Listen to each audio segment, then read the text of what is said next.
want to first say RP DMX. We're going to head over to a Poetic Flacco channel and let's see what he's talking about. Family is disgusting for what they're choosing to do with this man's legacy.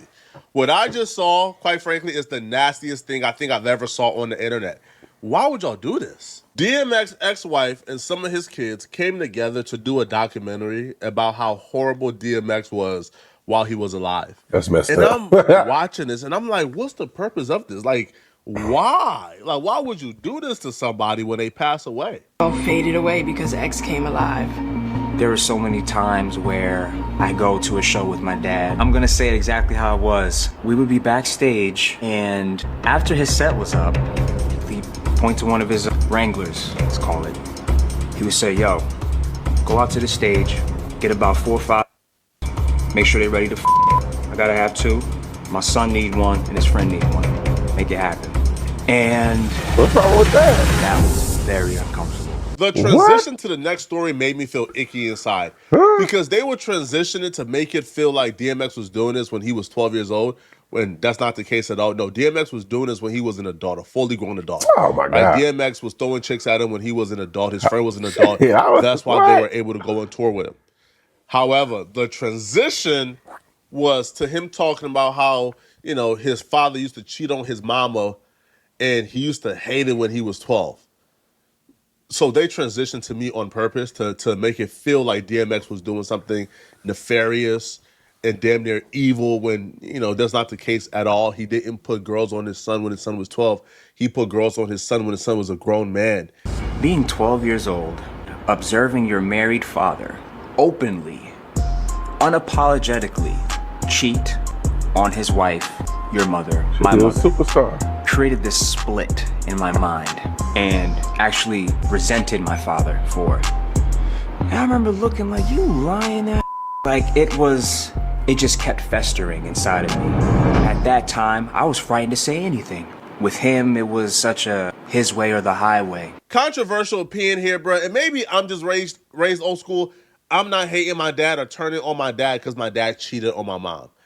I don't even consider that my business. And I'm damn sure not telling the world about that when he passed away. Right? Because what's the purpose of this? Like, why are you guys revealing all the horrible things that your father did? Like, you can't pay me enough to do this to my father. Now, luckily, my dad is alive and he's healthy and he's doing his thing. So you can't make me, right, like go against my father for no amount of money, dead or alive. But especially if my dad passed away and I'm here to honor his legacy. Yeah. Why in the world would I do this? For what reason? Yeah, what When I would reason? talk to him, he would say that he was bipolar. And I would say, how do you know that? He was like, I know. Like, he diagnosed himself. He was like, I remember being in a group home. I used to take tests with the therapist. And I remember them telling me that I was manipulative. And he would use those, though, as excuses. Like, there's plenty of times, like, as a wife, I signed him up into rehabs. He would manipulate them. He was a master manipulator. With the bipolar, his moods were up and down, and not week to week. For him, it was day to day. Sometimes it'd be scary just like being in the house because you didn't know what exactly was gonna set him off. So it was like walking on eggshells, just trying to not to, like make him upset. It's like a dog, like waiting under like a tree that's like gonna bite you. You know it's gonna happen, you just don't know when. I 1000% think he had a lot of demons and trauma and just distractions in his life that really derailed him from just sticking with his family. This is the problem with social media. Everybody wants attention. These people want to be viewed as a victim and they want their victimhood acknowledged, right? And for the most part, because it has not been acknowledged, it has not been really expressed, and people still go on to celebrate DMX without really talking about his family dynamics. I don't really hear or see DMX family dynamics coming up in his legacy conversations. But they want to be a part of it. They want to be a part of those talks. They want to be the first thing on people's minds when they think about DMX. So they're bringing up stories like this. Doesn't make sense whatsoever. Do this when he's alive, right? Do this when DMX is alive and like he could defend himself. He can speak for himself. And he could argue and dispute certain things that's not true. But doing this when he's dead and can never speak up for himself, to me, is just cruel, is unusual, and is nasty. He started really getting bad a year after I had Praise. He started being really open with using his drugs and getting very paranoid. He would walk around with a machine gun or a gun in front of the nannies, with something that he didn't really do. He would That's crazy. see things. He said a helicopter was one time looking at him. I'm like, no, it's not. He was very paranoid. Police are coming for him, the CIA. While he was on a binge and he was on tour, he's paranoid as hell. We leaving out of the hotel. He has his book bag with his gun in his book bag. Me, him, and his uncle are standing in the lobby. He says someone is following him, watching him, and he pulled the trigger, but because it was muffled, we couldn't hear it. He shot his uncle in the foot. He fell to the floor. We see blood everywhere. I left my pocketbook on the scene because I just ran out with Earl because he was so delirious. We get in the truck, we take off. This guy had his hand on our car because they did a whole man search. We were the last cars to make it through the George Washington Bridge. The police shut it down looking for somebody who shot somebody in a hotel.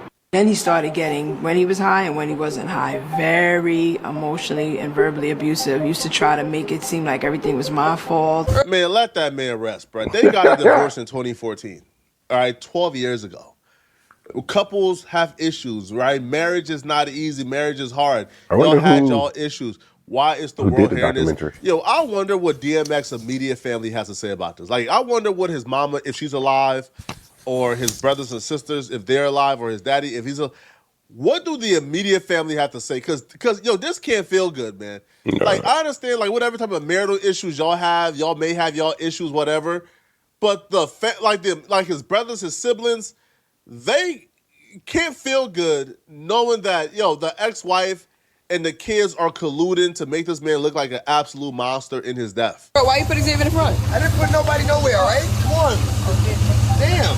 He used to yell. At this point, he started getting really sloppy with his cheating. Because before I would never really know, I kind of addressed him on it, and he blew up. And he was like, yeah, you, I don't give a shit. Yelling and screaming. I don't know why. For some reason, I thought no one could hear us in this room. And then I would come out the room, and I would literally be like, hey, everybody okay? This was my life. I was so up in the head. Xavier was in a room and he was doing push-ups, and I said to him, hey man, I see you getting your guns up. And he was so serious. He was 14 years old. He said, yeah, I'm putting on some weight because the next time my father speaks to you like that, I'm gonna kill him. The look in his eyes, I will never ever forget. Something electrified through my heart, through my soul. Girl, gotta go. I was 18 years old. My mom and dad were doing couples therapy. So I get a call and my dad asked me, can you bring in some pills? Vicodin is gonna meet you. He's gonna give it to you to smuggle it in because they won't let me do anything here. I said, wait. You're in a drug-free facility. You're asking me to bring pills in for you? I said, yes. I said, I'm not gonna do that. Obviously, DMX was filled with trauma, and obviously he left his kids traumatized as well, right? He gave his kids traumatic experiences, but I'm sure he gave his kids some good experiences too. Yeah. Something like this will be something that you would tell your homies and we'll all have a laugh about. Not the public, not the world. If this happened to me or most people else, something similar happened to, they're telling their friends, their homies, they're having a good laugh about it. They're not commenting on a documentary and presenting this as evidence that his father was a monster and how his father affected him and this, and this. I don't know, man. I just think it's nasty. I don't think it's right. I don't think they should have done this whatsoever, right? And the son, to me, is probably just as culpable as the mom. The mom, you could tell, really got some hatred in her heart from DMX. I thought Earl really had it all together. I thought Earl really knew who he was. But he was drowning in his lies, his fame, and his mental health issues.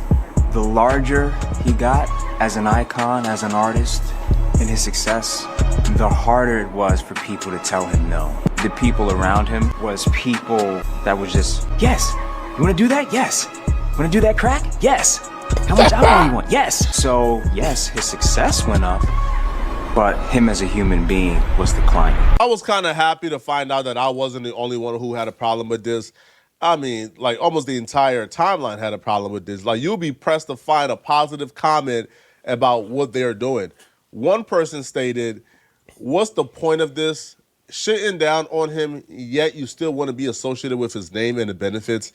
DMX had his faults. He even admitted in his last days that he had so many regrets about how he lived. This is that influence of nah. Now I man. Now I don't listen, man. I don't believe in blaming all black women No, for you the can't do actions of that. DMX wife, but let's just, hear him out. This is that influence of black women. She is obviously bitter about how he cheated on her, transferred the bitterness to the children as well. That son is an idiot because any man who hates his father for sleeping with other women is a man who doesn't even understand manhood. Punk son. Now, here. Now, I don't believe in, like disparaging all black women, so I'm not even going to address that. But I do believe she did pass down bitterness to, like their kids. She did vilify DMX in the eyes of the kids. Because this man claiming he hated his father because his father cheated is like, hey, man, hey, I don't condone cheating. I don't think it's right to cheat.